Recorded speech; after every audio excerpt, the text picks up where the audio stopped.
नमस्कार दोस्तों, मैं हूं आपका मित्र सर्वमित्र और द मसला में मसला आज बहुत इंपॉर्टेंट है। मसला आज जनता के हित के लिए है। हो सकता है नेता लोगों को ये मसला बुरा लगे या वो इस मसले से नाराज हों। दरअसल जैसा कल हरियाणा के मुख्यमंत्री मनोहर लाल खट्टर ने बोला कि 1 साल तक के लिए कोई भी नई भर्ती नहीं निकाली जाएगी, यानी कि सरकारी नौकरी 1 साल तक के लिए नहीं मिलेगी। उन्होंने कहा कि खर्चे कम करने हैं, जो सरकार के जो खर्चे हैं वो कम करने हैं। तो इस पर हमारा मसला है, मुख्यमंत्री साहब से हम ये कहना चाहते हैं कि सरकार कैसे खर्चे कम कर सकती है और उसका असर जनता पर बिल्कुल भी नहीं, यानी जनता पर उसकी मार नहीं पड़ेगी, 1% भी असर नहीं होगा। लेकिन हाँ, कुछ नेताओं को जरूर बुरा लगेगा। अब हम आपको बताते हैं, जैसा कि मुख्यमंत्री साहब ने बोला कि 1 साल तक सरकारी नौकरी नहीं, तो फिर जो बोर्ड सरकारी नौकरी निकालता है, भर्ती करता है, हरियाणा कर्मचारी चयन आयोग जो है, HSSC जो है, फिर उसका क्या काम है 1 साल तक के लिए? उसमें जितने भी कर्मचारी काम करते हैं उनको किसी दूसरे ऑफिस में शिफ्ट कर देना चाहिए और उस बोर्ड के जो चेयरमैन हैं या जो मेंबर हैं, जिन पर लाखों करोड़ों रुपया खर्च किया जाता है, उनकी सैलरी भत्तों पर जो पैसा खर्च किया जाता है उसको सरकार बचा सकती है।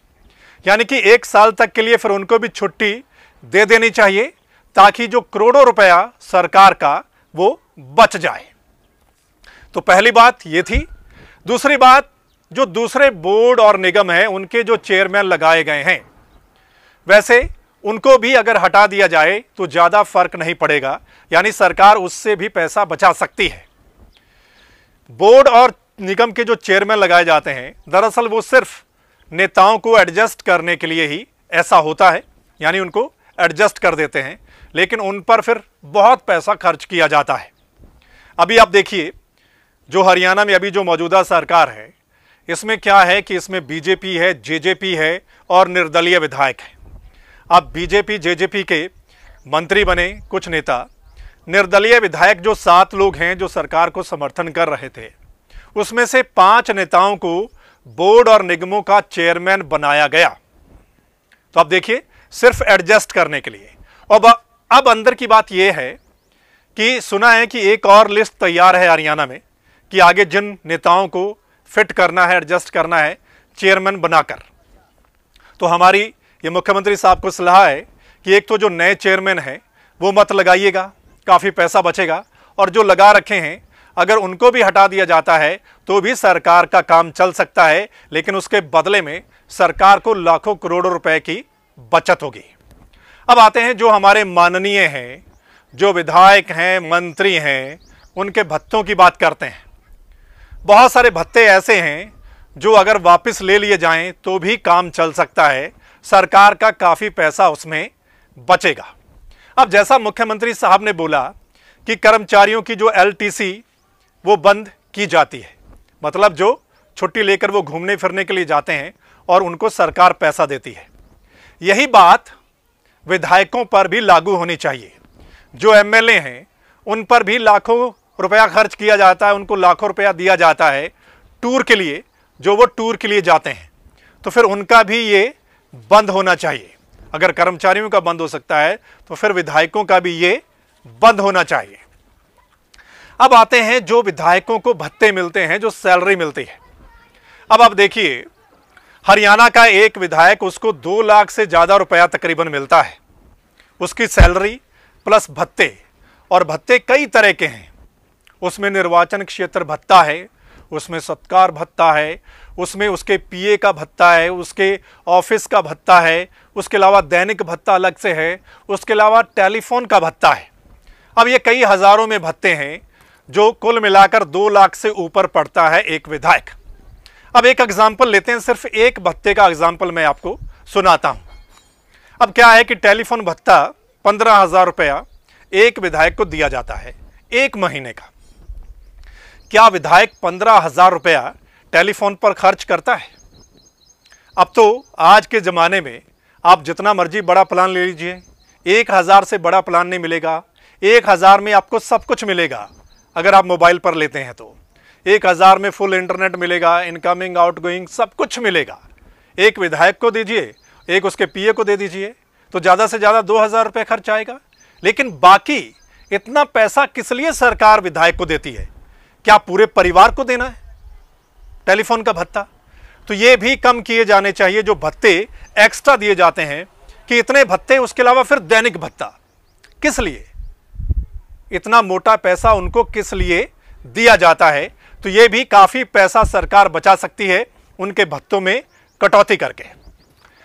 अभी कुछ दिन पहले ही जो मंत्री हैं उनका जो हाउस रेंट वो बढ़ाया गया। उसका जो हाउस रेंट प्लस बिजली का बिल है, पहले 50,000 हुआ करता था, अब सीधा 1,00,000 रुपए कर दिया, डबल कर दिया। उसको भी कम करके वो पैसा भी सरकार बचा सकती है।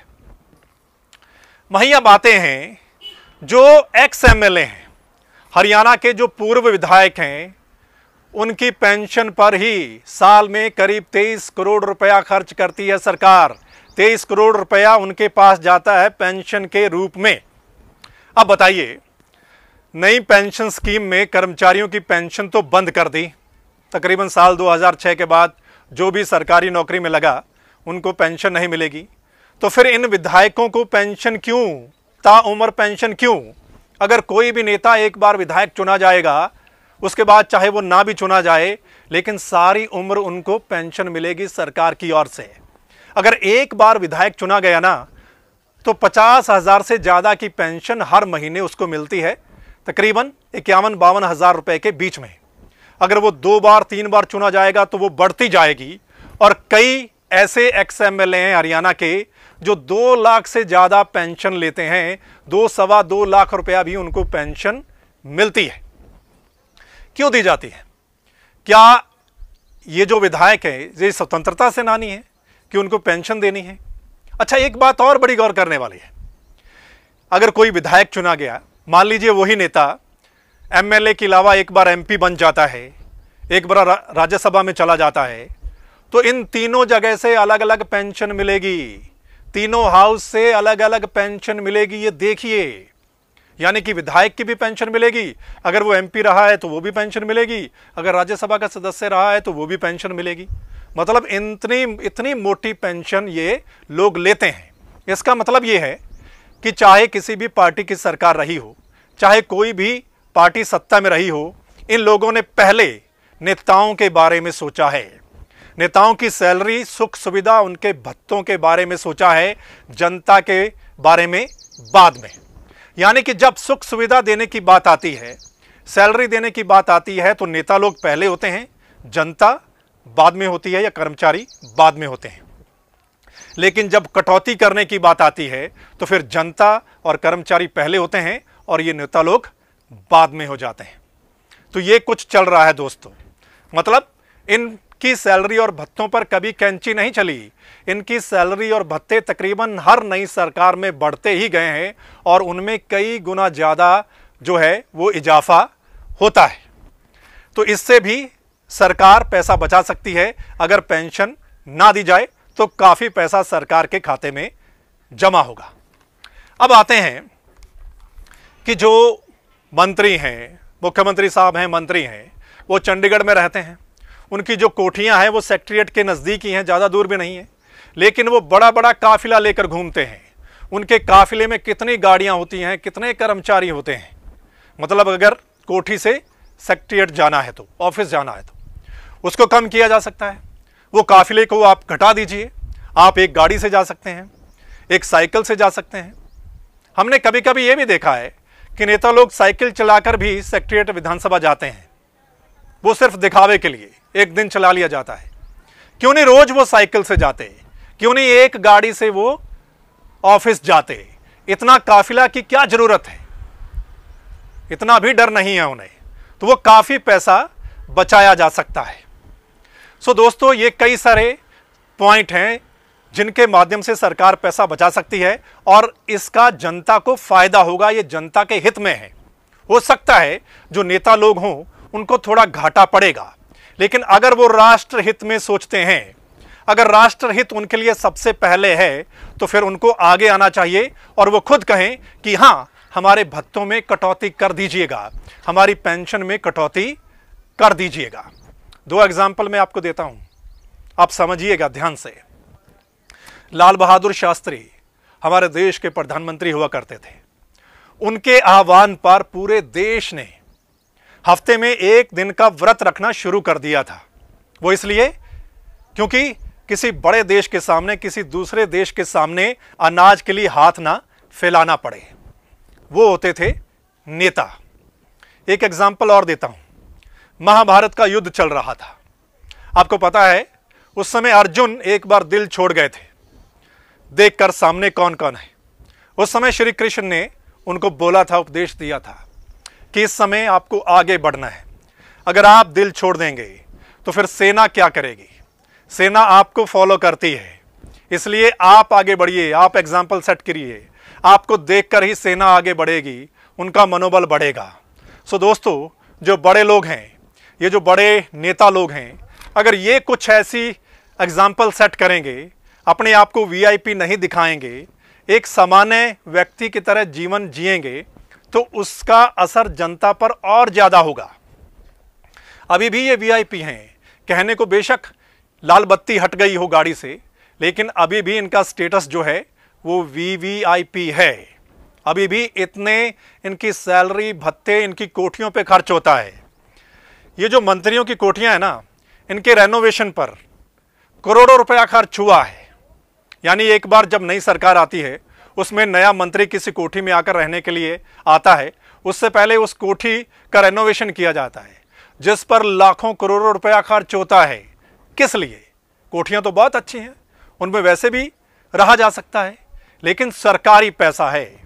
अब वो सरकारी पैसा है तो सबसे पहले माननीयों पर खर्च किया जाएगा, उनकी सुख सुविधा पर खर्च किया जाएगा। सो दोस्तों, ये आज का मसला बहुत इंपॉर्टेंट है और मेरे कहे बिना ही आप इस मसले को ज़्यादा से ज़्यादा शेयर करेंगे, क्योंकि जब नई भर्ती नहीं करनी है 1 साल तक के लिए, खर्चे सरकार ने कम करने हैं, और भी हो सकता है रेवेन्यू बढ़ाने के लिए कुछ टैक्स भी बढ़ाया जाए, टैक्स और लगाया जाए। वहीं माननीयों का खर्चा भी कम कर दीजिए। नेताओं का, खासकर जो इस समय विधायक हैं या पूर्व विधायक हैं, उनके भत्ते कम करके बहुत पैसा, करोड़ों रुपया सरकार बचा सकती है। सो दोस्तों, इस मसले को आपने ज़्यादा से ज़्यादा शेयर करना है। और अगर इस वीडियो को, द मसला चैनल को इस समय आप यूट्यूब पर देख रहे हैं, तो द मसला के यूट्यूब चैनल को सब्सक्राइब करना है। नीचे बेल दिखाई दे रही होगी, उसको दबा देना है। और अगर आप फेसबुक पेज पर देख रहे हैं, तो द मसला के फेसबुक पेज को लाइक करना है। वो इसलिए क्योंकि जो हमारा अगला मसला होगा, चाहे वो जनता से जुड़ा हुआ है, चाहे किसानों से, कर्मचारियों से, चाहे लॉकडाउन से जुड़ा हुआ है, चाहे सरकार के कोई नए अपडेट से जुड़ा हुआ है, वो आप तक उसी समय पहुंच जाए, उसका नोटिफिकेशन आप तक उसी समय पहुंच जाए। अगर आप सब्सक्राइब करेंगे, अगर आप लाइक करेंगे, तो उसका नोटिफिकेशन आप तक पहुंचेगा। धन्यवाद, नमस्कार।